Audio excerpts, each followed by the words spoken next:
사랑의 샘 평화의 소리 KCR 11시 종합뉴스 뉴질랜드 뉴스입니다. 캔터베리 지역의 화재 위험 단계가 제한 단계에서 완전 금지 단계로 격상됐습니다.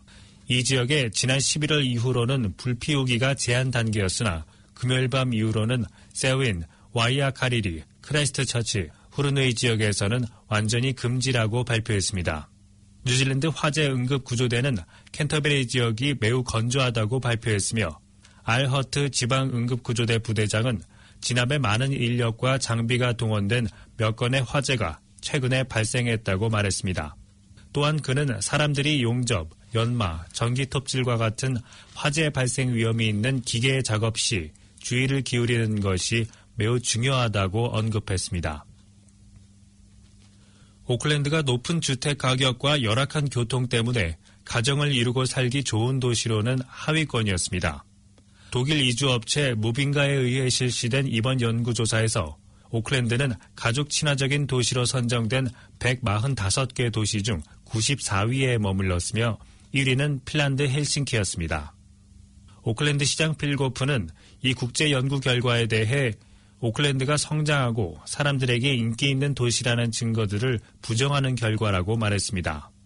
웰링턴은 더 안전하고 주택 구매 가능성이 더 높아 38위에 있었으며 크라이스트처치는 저렴한 생활비와 주택 가격으로 52위에 머물렀습니다. 오클랜드는 공기청정도, 중등 교육 성취도와 도시 안전과 같은 부분에서는 높게 평가됐으나 낮은 주택 구매력 지수로 전체 점수가 하향됐습니다. 2명의 수입원이 있는 가정의 월 렌트비 중간값을 바탕으로 오클랜드는 런던과 뉴욕보다 더 비싼 도시였으며 생활비와 교통비가 높았습니다.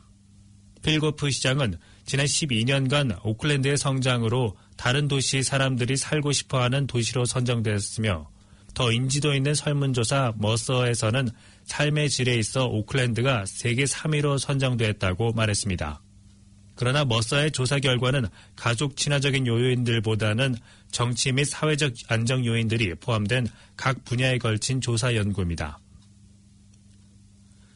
7억 달러의 스카이시티 컨벤션 센터의 화재가 3개월이 지난 어제부터 화재 피해 부분에 대한 철거 작업이 시작됐습니다.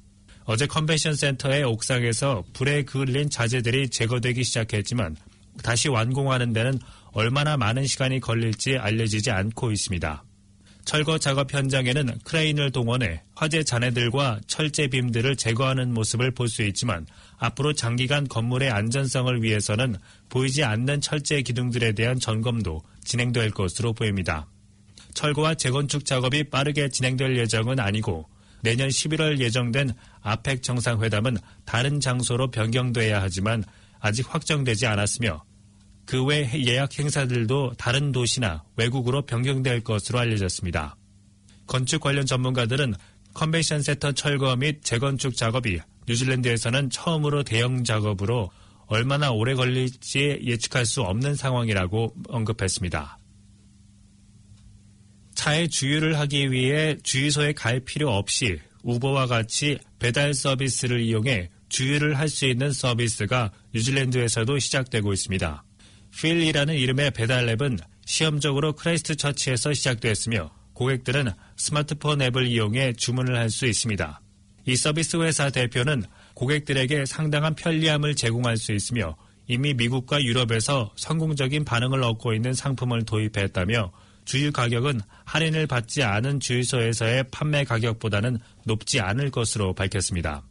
지난해 10월부터 앱이 배포되기 시작했으며 크라이스트처치에서의 시험 운영이 성공적으로 나타나면 곧 다른 도시들로 확장할 것으로 알려졌습니다. 올해 총선 일자가 9월 19일로 추정되는 가운데 제신다 아던 총리는 오늘부터 벌써 소란스러운 정치 업무를 시작하는 것으로 전해졌습니다. 연초 휴가를 뉴질랜드 동부 해변 지역과 호주에서 보낸 아던 총리는 오늘 전례와 같이 노동당 강요들과 간부진들과 함께 마틴보로에서 연초 회동을 가질 예정입니다. 금년 총선에 대비해 연정 파트너에 대한 토론도 예상되며 특히 미리 공개하지 않아도 되는 총선 일자를 존키 전 총리가 연초에 밝힌 것과 같이 밝힐 것으로 알려졌습니다. 총선 일자는 11월 21일 이전으로 잡혀야 되지만 겨울철 선거를 피하고 학교들의 가을 방학과 올블랙스 국내 경기 일정들을 고려하면 9월 19일이 가장 유력한 것으로 예측되고 있습니다. 이뿐만 아니라 제1당 소속 셰인 존스 장관의 공금 기금 유용 혐의를 포함해 다시 오르는 주택가격과 임대가격 등의 주택 문제, 마오리 소유 주장의 택지 개발 지연, 그리고 소득 불균형 등에 논의될 것으로 예상되고 있습니다. 뉴질랜드가 영국의 시사주간지 이코노미스트의 부설 경제 분석 기관인 이코노미스트 인텔리전스 유닛이 지난 22일 발표한 민주주의 지수 2019에서 10점 만점에 총 9.26점을 받아 4위에 선정됐습니다.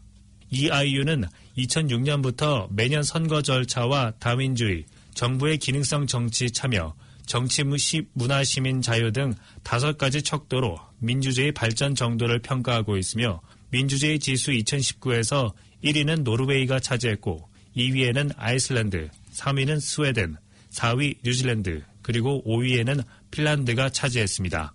이웃나라 호주는 9위를 차지했으며 한국은 23위를 차지했습니다.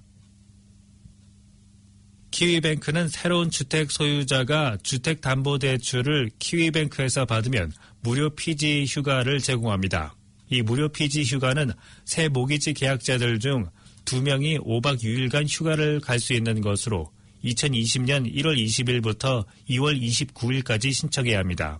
이러한 무료 피지 휴가를 할 수 있는 대상은 특정 기준을 충족해야 하는데 주택담보대출은 최소 25만 달러 이상이며 2020년 4월 24일까지 최소 20%의 지분을 가지고 있어야 합니다. 한편 어제 발표된 데모그라피아 인터내셔널 하우징 어포더빌리티 서베이에 따르면 뉴질랜드의 중간 주택 가격을 중간 가구 소득과 비교할 때 주택 구매가 어려운 것으로 나타났습니다. 그러나 이 설문조사에 대해 이자율이 크게 떨어진 것이 반영되지 않았다고 한 부동산 전문가는 TVNZ과의 인터뷰에서 지적하며 실제로 뉴질랜드에서 주택 구입을 할 때 가장 어려웠을 때는 80년대 중반이라고 말했습니다. 오늘의 환율 정보입니다. 뉴질랜드 달러화 대비 원화의 기준 환율은 768원 26전, 한국에서 보낼 때 775원 94전, 한국에서 받을 때 760원 58전입니다.